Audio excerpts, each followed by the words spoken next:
بسم اللہ الرحمن الرحیم۔ اردو البم کے معزز سامعین السلام علیکم۔ میں ان کی نیت معلوم کر لیتا ہوں، ابو سفیان نے کہا اور اپنے غلام کو آواز دی، اکرمہ اور خالد کو بلا لاؤ۔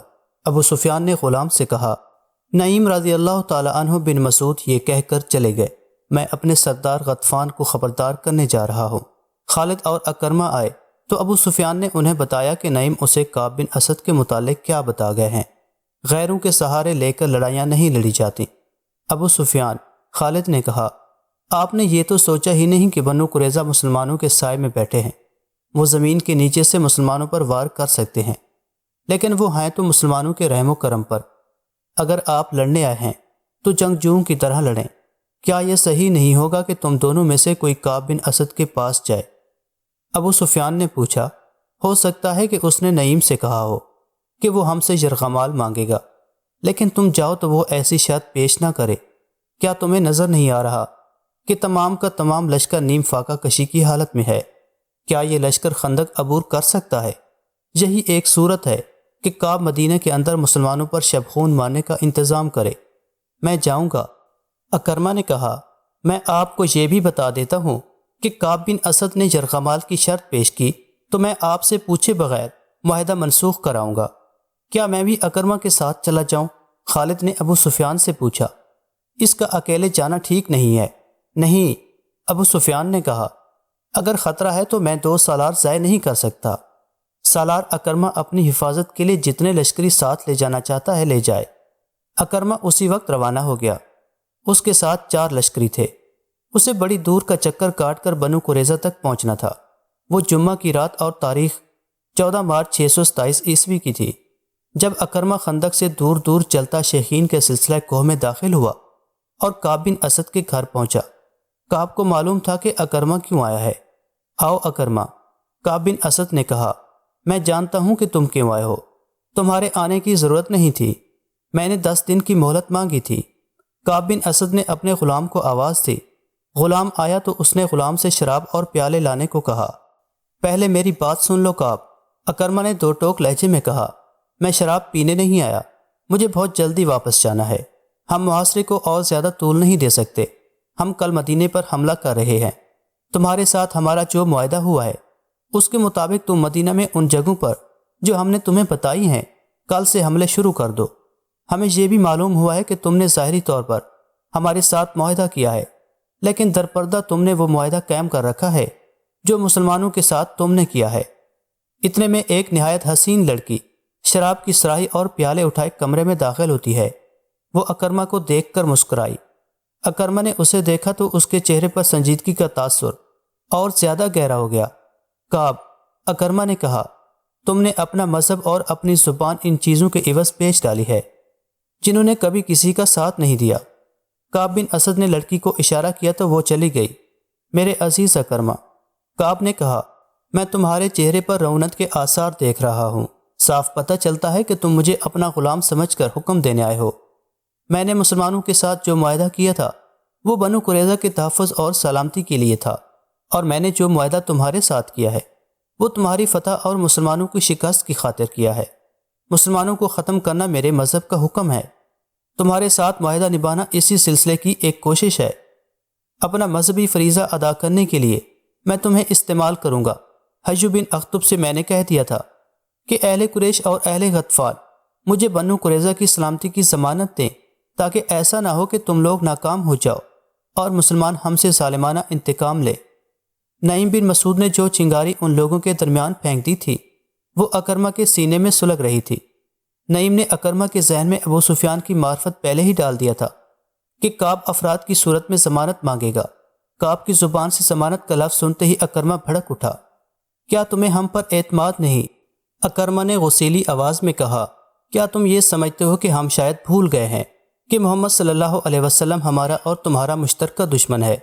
میں یہ نہیں کہتا جو تم کہہ رہے ہو، کعب بن اسد نے کہا، لیکن میں یہ ضرور کہوں گا کہ اپنے مشترکہ دشمن کو جتنا میں جانتا ہوں اتنا تم نہیں جانتے۔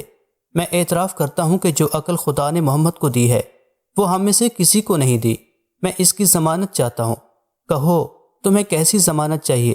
اکرمہ نے پوچھا۔ قبیلہ قریش کے چند ایک سرکردہ افراد ہمارے پاس بھیج دو۔ کعب بن اسد نے کہا، میں کوئی نئی بات نہیں کہہ رہا کرما، یہ ہمارا تمہارا دستور ہے، اس رواج اور شرط سے تم واقف ہو۔ میں نے ضمانت کے طور پر یرغمال میں لینے والے آدمیوں کی تعداد نہیں بتائی، یہ تعداد تم خود مقرر کر لو۔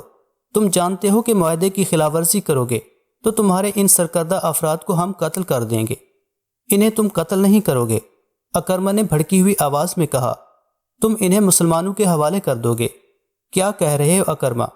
کعب بن اسد نے حیرت اور پریشانی کے لہجے میں پوچھا، کیا تم مجھے اتنا ذلیل سمجھتے ہو کہ میں تمہیں یہ دھوکہ دوں گا کہ تمہارے قبیلے کے سرداروں کو مسلمانوں کے ہاتھوں قتل کرا دوں گا؟ مجھ پر اعتبار کرو۔ یہودی پر اعتبار کرنا ایسا ہی ہے جیسے کسی نے سانپ پر اعتبار کر لیا ہو۔ اکرمہ نے غصے کے عالم میں کہا، اگر تم اپنے آپ کو اتنا ہی قابل اعتبار سمجھتے ہو تو کل مدینہ میں ان چھوٹے قلعوں پر حملے شروع کر دو جہاں پر مسلمانوں نے اپنی عورتوں اور بچوں کو رکھا ہوا ہے۔ کل؟ کعب نے کہا، کل ہفتے کا دن ہے۔ ہفتے کا دن یہودیوں کا ایک مقدس دن ہوتا ہے جسے ہم سبت کہتے ہیں۔ اس روز عبادت کے سوا ہم اور کوئی کام نہیں کرتے۔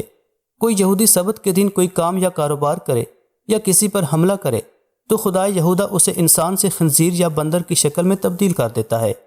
اکرمہ دیکھ چکا تھا کہ کعب بن اسد کی نیت ٹھیک نہیں ہے، وہ شراب پیتا چلا جا رہا تھا۔ اکرمہ نے شراب پینے سے انکار کر دیا تھا۔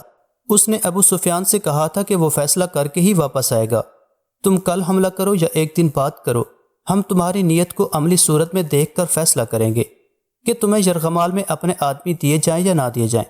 اکرمہ نے کہا، اس سے پہلے ہم تمہیں ایک آدمی بھی نہیں دیں گے، میں کہہ چکا ہوں کہ یرغمال کے بغیر ہم کچھ نہیں کریں گے۔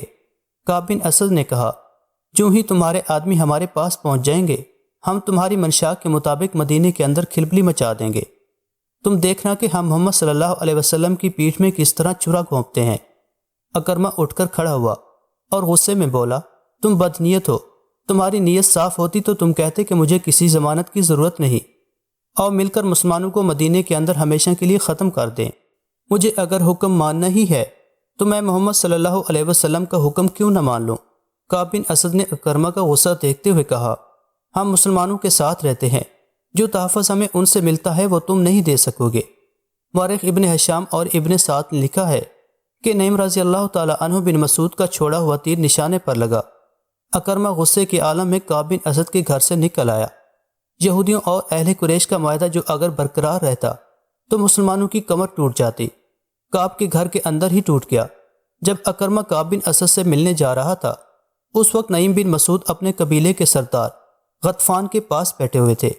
اس کے ساتھ بھی انہوں نے کعب بن اسد کے متعلق وہی باتیں کی جن باتوں سے وہ ابو سفیان کو بھڑکا چکے تھے۔ ابو سفیان نے غصے میں آ کر ابو سفیان کو بلا لیا تھا، جبکہ غطفان نے اپنے سالار اینیہ کو بلا لیا۔ کیا تم نے سنا ہے کہ کعب بن اسد ہمیں کیا دھوکہ دے رہا ہے؟ غطفان نے اینیہ سے کہا، وہ ہم سے یرغمال میں رکھنے کے لیے سرکردہ افراد مانگتا ہے، کیا یہ ہماری توہین نہیں؟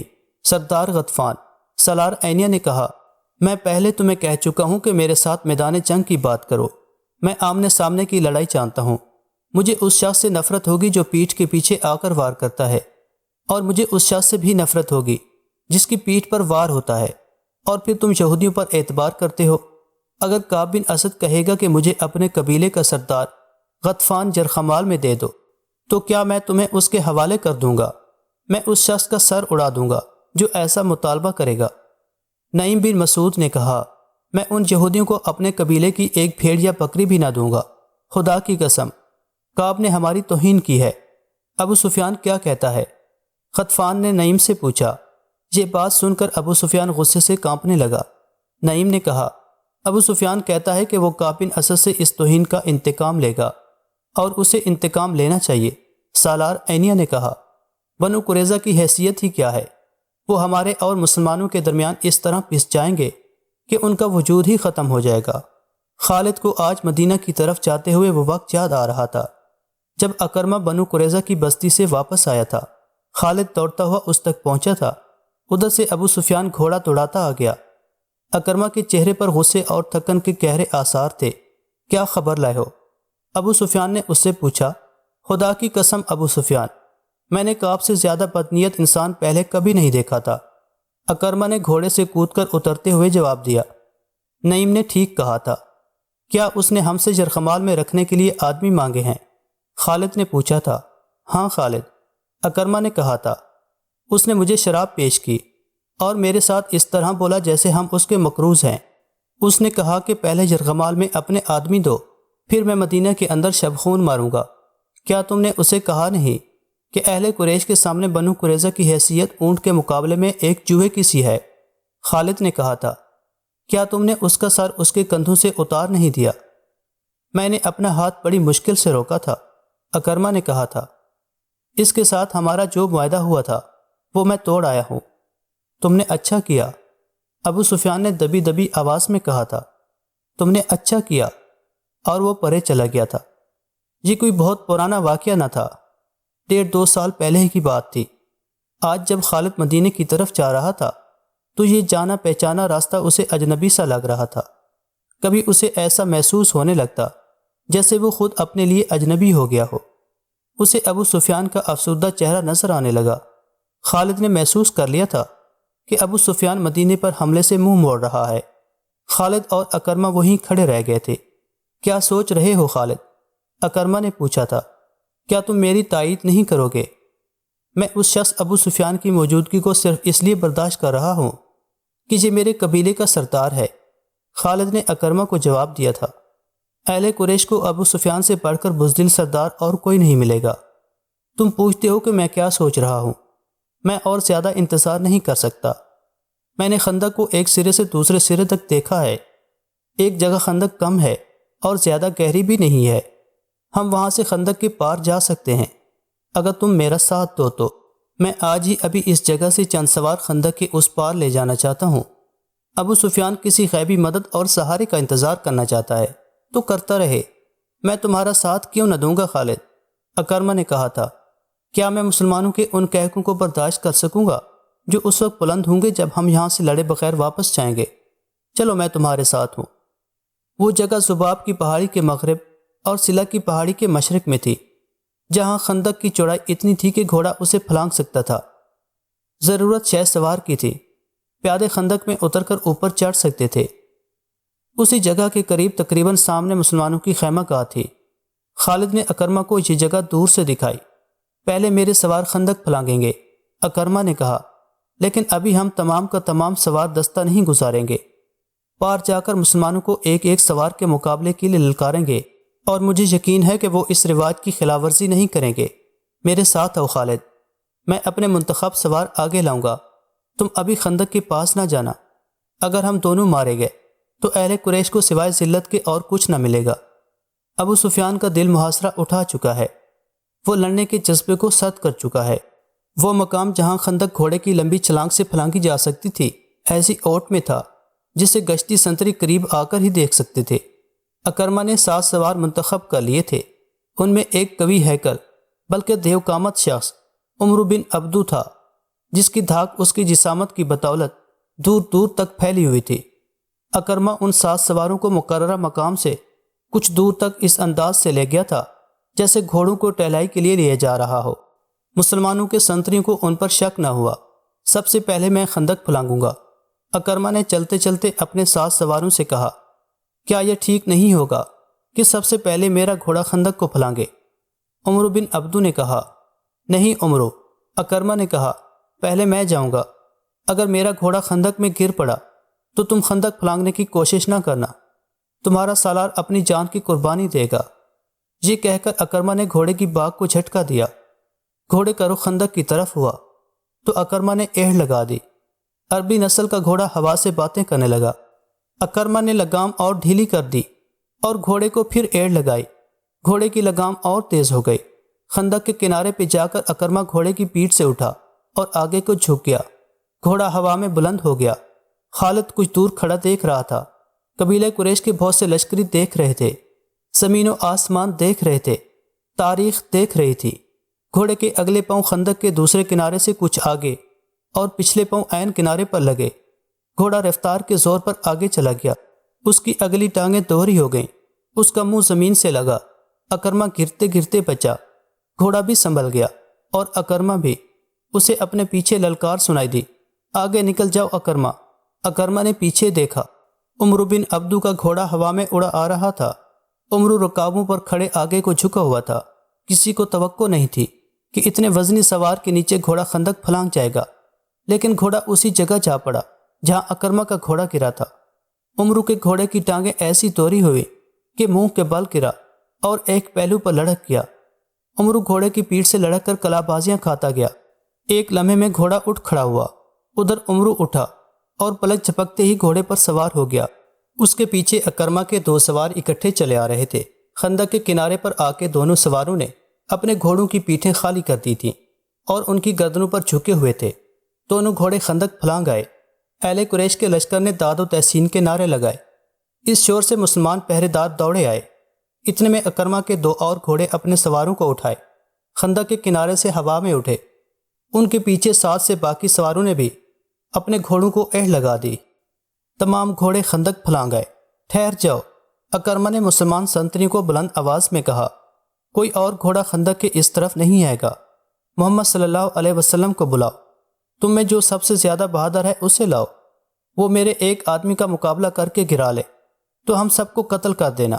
خدا کی قسم، ہم تمہارا خون اس ریت پر چھڑک کر واپس چلے جائیں گے۔ مسلمانوں کی اجتماع گاہ میں کھلبلی برپا ہو چکی تھی۔ ایک شور تھا، قریش اور غطفان نے خندق عبور کر لی ہے۔ مسلمانوں، تمہارے امتحان کا وقت آ گیا ہے۔ ہوشیار، خبردار، دشمن آ گیا ہے۔ رسول اللہ صلی اللہ علیہ وسلم نے مسلمانوں کو بے قابو نہ ہونے دیا۔ آپ نے دیکھ لیا تھا کہ اہل قریش خندق کے پار کھڑے کہہ کے لگا رہے تھے۔ وہ مسلمانوں کا مذاق بھی اڑا رہے تھے، پھپتیاں بھی کس رہے تھے۔ رسول کریم اس جگہ پہنچے جہاں اکرمہ اور اس کے سوار کھڑے للکار رہے تھے۔ رسول کریم صلی اللہ علیہ وسلم کے ساتھ حضرت علی بھی تھے۔ آپ صلی اللہ علیہ وسلم نے صورتحال کا جائزہ لیا تو سمجھ گئے کہ اکرمہ انفرادی مقابلے کے لیے آیا ہے۔ آپ کو اور حضرت علی کو دیکھ کر عمرو بن عبدو نے اپنا گھوڑا آگے بڑھایا۔ قسم ہے حبل اور عزا کی، عمرو نے للکار کر کہا، تم میں مجھے کوئی ایک بھی نظر نہیں آ رہا جو میرے مقابلے میں اتر سکے۔ مورخ عینی شاہدوں کے حوالے سے لکھتے ہیں کہ مسلمانوں کی خاموشی گواہی دے رہی تھی کہ ان پر عمرو کا خوف طاری ہو گیا تھا۔ وجہ یہ تھی کہ عمرو کی جسامت اور طاقت کے ایسے ایسے قصے مشہور تھے جیسے وہ مافوق الفطرت طاقت کا مالک ہو۔ دیکھا شاید کسی نے بھی نہیں تھا، لیکن سب کہتے تھے کہ عمرو گھوڑے کو اپنے کندھوں پر اٹھا سکتا ہے اور وہ 500 گھڑ سواروں کو اکیلا شکست دے سکتا ہے۔ اس کے متعلق ہر کوئی تسلیم کرتا تھا کہ اسے نہ کوئی گرا سکا ہے نہ کوئی گرا سکے گا۔ ابو سفیان خندق کے پاس کھڑا دیکھ رہا تھا۔ خالد اور صفوان بھی دیکھ رہے تھے۔ غطفان، اینیہ اور ان کا تمام لشکر دیکھ رہا تھا، اور نعیم بن مسعود بھی غیر مسلموں کے لشکر میں دم بخود کھڑے تھے۔ میں جانتا ہوں تم میں سے کوئی بھی آگے نہیں آئے گا۔ عمرو بن عبدو کی للکار ایک بار پھر گرجی۔ خندق کے پار قریش کا کہکا بلند ہوا اور کئی پھپتیاں سنائی دی۔ حضرت علی رضی اللہ تعالی عنہ نے رسول خدا کی طرف دیکھا۔ آپ صلی اللہ علیہ وسلم نے اپنا عمامہ سر سے اتارا اور حضرت علی کے سر پر باندھ دیا، پھر اپنی تلوار حضرت علی کو دی۔ مورخ ابن سعد نے لکھا ہے کہ رسول کریم کی سرگوشی سنائی دی، علی کا مددگار تو ہی ہے میرے اللہ۔ مورخین نے اس تلوار کے متعلق جو رسول کریم نے حضرت علی کو دی تھی لکھا ہے کہ یہ تلوار قریش کے مشہور جنگجو منبہ بن حجاج کی تھی۔ وہ بدر کی لڑائی میں مارا گیا تھا۔ فاتح مجاہدین نے یہ تلوار حضور اکرم صلی اللہ علیہ وسلم کو پیش کی تھی۔ آپ نے اس کے بعد یہی تلوار اپنے پاس رکھی۔ اب آپ صلی اللہ علیہ وسلم نے وہی تلوار حضرت علی کرم اللہ وجہہ کو دے دی، عرب کے ایک دیوکامت کے مقابلے میں اتارا۔ یہ تلوار تاریخ اسلام میں ذوالفقار کے نام سے مشہور ہوئی۔ حضرت علی رضی اللہ تعالی عنہ عمرو بن عبدو کے سامنے جا کھڑے ہوئے۔ ابو طالب کے بیٹے عمرو جو گھوڑے پر سوار تھا، حضرت علی رضی اللہ تعالی عنہ سے مخاطب ہوا، کیا تم بھول گئے ہو کہ تمہارا باپ میرا کتنا گہرا دوست تھا؟ کیا یہ میرے لیے بہت برا فعل نہیں ہوگا کہ میں اپنے عزیز دوست کے بیٹے کو قتل کر دوں؟ اے میرے باپ کے دوست، حضرت علی رضی اللہ تعالی عنہ نے للکار کا جواب دیا، ہماری دوستی ختم ہو چکی ہے۔ خدا کی قسم، میں تمہیں صرف ایک بار کہوں گا کہ اللہ کو برحق اور محمد صلی اللہ علیہ وسلم کو اللہ کا رسول تسلیم کر لو اور ہم میں شامل ہو جاؤ۔ تم نے ایک بار کہہ لیا ہے۔ عمرو نے کہا، میں دوسری بار یہ بات نہیں سنوں گا۔ میں یہ بھی کہوں گا کہ میں تمہیں قتل نہیں کرنا چاہتا، مگر میں تمہیں قتل کرنا چاہتا ہوں عمرو۔ حضرت علی رضی اللہ تعالی عنہ نے کہا، اتر گھوڑے سے اور آ میرے مقابلے پہ، اور بچا اپنے آپ کو اس تلوار سے جو مجھے اللہ کے رسول نے عطا کی ہے۔ عمرو کے متعلق مورخ لکھتے ہیں کہ وہ وحشی تھا، جب غصے میں آتا تھا تو اس کا چہرہ غضبناک ہو کر درندوں جیسا ہو جاتا تھا۔ وہ گھوڑے سے کود کر اترا اور تلوار سونت کر حضرت علی رضی اللہ تعالی عنہ پر پہلا وار اتنی تیزی سے کیا کہ دیکھنے والے یہ سمجھے کہ اس کی تلوار نے حضرت علی رضی اللہ تعالی عنہ کو نعوذ باللہ کاٹ دیا ہے، لیکن حضرت علی یہ بھرپور وار بچا گئے۔ اس کے بعد عمرو نے یک کے بعد دیگرے حضرت علی پر متعدد وار کیے۔ حضرت علی نے ہر وار غیر متوقع پینترا بدل کر بچایا۔ عمرو نے یہ تو سوچا ہی نہیں تھا کہ جس جسامت اور طاقت پر اسے اتنا گھمنڈ ہے وہ ہر جگہ کام نہیں آ سکتی۔ دیگ زنی کے مارکے میں جس تیزی اور پھرتی کا مظاہرہ حضرت علی کر رہے تھے وہ عمرو نہیں کر سکتا تھا، کیونکہ اس کا جسم بھاری بھرکم تھا۔ اگر وہ گھوڑے کو اپنے کندھوں پر اٹھا بھی سکتا تھا تو بھی اس میں گھوڑے جیسے رفتار نہ تھی، اس کی طاقت گھوڑے سے زیادہ بھی ہو سکتی تھی۔ حضرت علی نے اس پر ایک بھی وار نہ کیا جسے عمرو نے خوفزدگی سمجھا ہوگا۔ وہ وار پر وار کرتا رہا اور حضرت علی کبھی ادھر کبھی ادھر ہوتے رہے۔ خندق کے پار اہل قریش کا لشکر جو کہہ کے لگا رہا تھا یک لخت خاموش ہو گیا، کیونکہ ان کا دیوقامت عمرو وار کرتے کرتے رک گیا تھا اور خاموش کھڑا ہو گیا تھا۔ وہ ہانپ رہا تھا۔ وہ غالباً حیران تھا کہ یہ نوجوان جو قد بت میں اس کے جسم کا 20واں حصہ بھی نہیں ہے، اس سے مروب کیوں نہیں ہوا؟ دراصل عمرو تھک گیا تھا۔ حضرت علی رضی اللہ تعالی عنہ نے جب اس کی یہ حالت دیکھی کہ وہ اپنی طاقت اتنے سارے وار کرتے کرتے صرف کر چکا ہے اور حیران و پریشان کھڑا ہے، تو حضرت علی نے یہ حیران کن مظاہرہ کیا کہ تلوار پھینک کر بجلی کی سی تیزی سے عمرو پر جھپٹے اور اچھل کر اس کی گردن اپنے ہاتھوں میں دبوچ لے۔ اس کے ساتھ ہی حضرت علی رضی اللہ تعالی عنہ نے عمرو کی ٹانگوں میں اپنی ٹانگ ایسے پھنسائی کہ وہ پیٹھ کے بل گرا۔ اس نے اپنی گردن چھڑانے کے لیے بہت زور لگایا، لیکن اس کی گردن حضرت علی رضی اللہ تعالی عنہ کی عینی گرفت سے آزاد نہ ہو سکی۔ حضرت علی رضی اللہ تعالی عنہ نے اس کی گردن سے ایک ہاتھ ہٹا کر کمر بند سے خنجر نکالا اور اس کی نوک عمر کی شہرک پر رکھ دی۔ اب بھی میرے اللہ کے رسول صلی اللہ علیہ وسلم پر ایمان لے آ تو میں تیری جان بخشی کر دوں گا۔ حضرت علی رضی اللہ تعالی عنہ نے کہا۔ عمرو بن عبدو نے جب دیکھا کہ اس کی وہ طاقت جس سے اہل عرب لرزتے تھے بیکار ہو گئی ہے تو اس نے یہ اوچھی حرکت کی کہ حضرت علی کے منہ پر تھوک دیا۔ دیکھنے والے ایک بار پھر حیران رہ گئے، کیونکہ حضرت علی رضی اللہ تعالی عنہ خنجر سے اس کی شہرک کاٹ دینے کی بجائے اٹھ کھڑے ہوئے تھے۔ انہوں نے خنجر کمر بند میں اڑس لیا اور ہاتھوں سے اپنا چہرہ صاف کیا۔ عمرو اب اس طرح اٹھا جیسے اس کے جسم کی طاقت ختم ہو چکی ہو۔ صرف اسے ہی نہیں، ہر کسی کو توقع تھی کہ حضرت علی رضی اللہ تعالی عنہ اسے زندہ اٹھنے نہیں دیں گے، لیکن حضرت علی رضی اللہ تعالی عنہ بڑے آرام سے پیچھے ہٹے۔ عمرو، حضرت علی رضی اللہ تعالی عنہ نے کہا، میں نے اللہ کے نام پر تیرے ساتھ زندگی اور موت کا مقابلہ کیا ہے، لیکن تو نے میرے منہ پر تھوک کر میرے دل میں ذاتی دشمنی پیدا کر دی ہے۔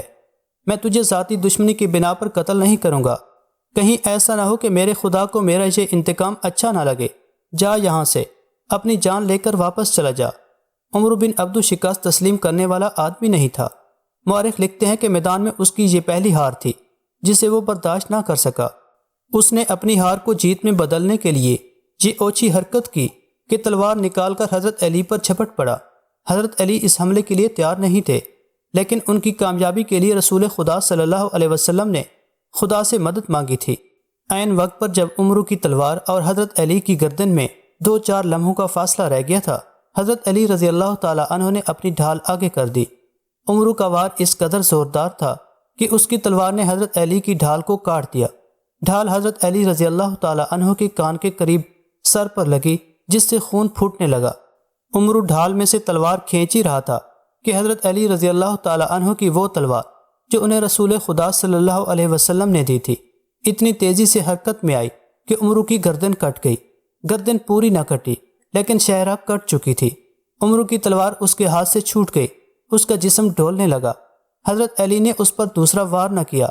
انہوں نے دیکھ لیا تھا کہ یہی وار کافی ہے۔ عمرو کی ٹانگیں دوہری ہوئی، اس کے گھٹنے زمین پر لگے اور وہ لڑک گیا۔ عرب کی مٹی اس کا خون چوسنے لگی۔ خندق کے بعد دشمن کے لشکر پر ایسا سکوت طاری ہو گیا جیسے پورے کا پورا لشکر کھڑے کھڑے مر گیا ہو۔ اب مسلمانوں کے نعرے گونج رہے تھے۔ عربوں کی رسم کے مطابق اس مقابلے کا دوسرا مرحلہ شروع ہو گیا تھا۔ مسلمانوں کے ایک جیش نے اکرمہ اور اس کے باقی سواروں پر حملہ کر دیا تھا۔ قریش کے ان سواروں کے لیے بھاگ نکلنے کے سوا اور کوئی چارہ نہ تھا۔ وہ خیریت سے پسپا ہونے کے لیے لڑے۔ اس مارکے میں قریش کا ایک آدمی مارا گیا۔ اکرمہ نے اپنا ایک گھوڑا خندق کی طرف موڑ کر بھاگ نکلنے کے لیے ایڑھ لگائی۔ خندق پھلانگنے سے پہلے اکرمہ نے اپنی برچی پھینک دی۔ ان میں سے ایک سوار جس کا نام خالد بن عبداللہ تھا خندق کو پھلانگ نہ سکا۔ اس کا گھوڑا خندق کے اگلے کنارے سے ٹکرایا اور خندق میں جا پڑا۔ وہ اٹھ کر کنارے پر چڑھنے کی کوشش کرنے لگا، لیکن مسلمانوں نے اس پر پتھروں کی بوچھاڑ کر دی اور وہ وہیں ختم ہو گیا۔ رسول کریم صلی اللہ علیہ وسلم نے حکم دیا کہ خندق کے اس مقام پر مستقل پہرے کا انتظام کر دیا جائے، کیونکہ وہاں سے خندق پھلانگی جا سکتی تھی۔ دوسرے دن خالد اپنے گھڑ سوار دستے میں سے چند ایک جانباز سوار منتخب کر کے خندق عبور کرنے کو چل پڑا۔ خالد رک جاؤ، ابو سفیان نے اسے کہا، کیا تم نے کل اکرمہ کے سواروں کا انجام نہیں دیکھا؟ اب مسلمانوں نے وہاں پہرے کا اور زیادہ مضبوط انتظام کر دیا ہوگا۔ کیا یہ بہتر نہیں کہ لڑے بغیر واپس جانے کی بجائے تم میری لاش میرے گھوڑے پر رکھ کر مکہ لے جاؤ؟ خالد نے کہا، اگر ہم ایک دوسرے کے انجام سے ڈرنے لگے تو وہ دن بہت جلد طلوع ہوگا جب ہم مسلمانوں کے غلام ہوں گے۔ میں تمہیں نہیں روکوں گا میرے دوست، اکرمہ نے خالد سے کہا، لیکن میری ایک بات سن لو، اگر تم میری شکست کا انتقام لینے جا رہے ہو تو رک جاؤ۔ تمہیں قریش کی عظمت عزیز ہے تو ضرور جاؤ۔ آج مدینے کی طرف جاتے ہوئے خالد کو وہ لمحے یاد آ رہے تھے۔ اسے نہ اس وقت یہ خیال آیا تھا، نہ آج کہ وہ یہ جانتے ہوئے بھی خندق عبور کر کے بھی مارا جائے گا، نہ عبور کر سکا تو بھی مارا جائے گا، کیونکہ خندق کی طرف چل پڑا تھا۔ وہ 16 مارچ 627 عیسوی کے دن کا تیسرا پہر تھا۔ خالد چند ایک منتخب سواروں کے ساتھ خندق کی طرف بڑھا۔ اس نے خندق پھلانگنے کے لیے کچھ فاصلے سے اپنے گھوڑے کو ایڑھ لگائی، مگر اس مقام کے پہرے پر جو مسلمان کہیں چھپے بیٹھے تھے انہوں نے تیروں کا مہ برسا دیا۔ خالد نے لگام کو پوری طاقت سے کھینچا اور اس کا گھوڑا خندق کے عین کنارے پر جا رکا۔ خالد نے گھوڑے کو پیچھے موڑا اور اپنے تیر اندازوں کو بلایا۔ اس نے سوچا تھا کہ اس کے تیر انداز مسلمانوں پر تیر پھینکتے چلے جائیں گے، جس سے مسلمان سر نہیں اٹھا سکیں گے اور وہ خندق پھلانگ لے گا، لیکن مسلمانوں نے تیر اندازی میں اضافہ کر دیا تھا۔ مسلمان تیروں کی بچھاڑوں میں تیر چلا رہے تھے۔ خالد کو پسپا ہونا پڑا۔ خالد اس انداز سے اپنے سواروں کو وہاں سے ہٹا کر دوسری طرف چل پڑا جیسے اس نے خندق پر ایک اور حملہ کرنے کا ارادہ ترک کر دیا ہو۔ مورخین جن میں ابن ہشام اور ابن سعد قابل ذکر ہیں لکھتے ہیں کہ یہ خالد کی ایک چال تھی۔ اس نے چلتے چلتے اپنے سوار جیش میں مزید سوار شامل کر لیے۔ اس نے سوچا یہ تھا کہ اسے پسپا ہوتے دیکھ کر مسلمان پہرے دار ادھر ادھر ہو جائیں گے۔ اس نے ادھر دیکھا، وہاں اسے کوئی پہرے دار نظر نہ آیا۔ اس نے اپنے دستے کو خندق کے کام چوڑائی والے مقام کی طرف موڑ کر گھوڑا سر پیٹ توڑا دیا۔ خالد کی یہ چال صرف اس حد تک کامیاب رہی کہ اس کے 3-4 گھوڑ سوار خندق پھلانگ گئے۔ ان میں خالد سب سے آگے تھا۔ مسلمان پہرے داروں نے انہیں گھیرے میں لے لیا۔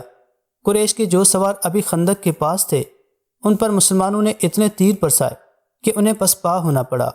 خالد اور اس کے سواروں کے لیے مسلمانوں کے گھیرے سے نکلنا بہت مشکل ہو گیا تھا۔ یہ زندگی اور موت کا مارکا تھا جو خالد نے گھوڑا دوڑا کر اور پینترے بدل بدل کر لڑا۔ اس کے سوار بھی تجربہ کار اور پھرتیلے تھے۔ ان میں سے ایک مارا گیا۔ خالد اب دفاعی مارکا لڑ رہا تھا۔ اس نے کئی مسلمانوں کو زخمی کیا جن میں سے ایک شہید ہو گئے۔ آخر اسے نکلنے کا موقع مل گیا اور اس کا گھوڑا خندق کو پھلانگ آیا۔ اس کے جو سوار زندہ رہ گئے تھے وہ بھی خندق پھلانگ آئے۔ اس کے بعد قریش میں سے کسی نے بھی خندق کے پار جانے کی جرت نہ کی۔ اکرمہ اور خالد کی ناکامی کے بعد قریش اور ان کے دیگر اتحادی قبائل کے لشکر میں مایوسی جو پہلے ہی کچھ کم نہ تھی اور بڑھ گئی، خوراک نہ ہونے کے برابر رہ گئی تھی۔ ابو سفیان جو اپنے اور دیگر تمام قبائل کے لشکر کا سالار اعلیٰ تھا، پہلے ہی ہاتھ پاؤں چھوڑ بیٹھا تھا۔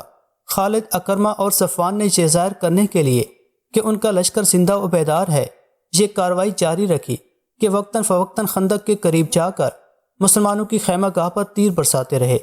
اس کے جواب میں مسلمانوں نے تیر اندازوں کو خندق کے قریب پھیلا دیا جو اہل قریش کے تیر اندازوں پر جوابی تیر اندازی کرتے رہے۔ تیروں کے تبادلے کا یہ سلسلہ صرف ایک دن صبح سے شام تک چلا۔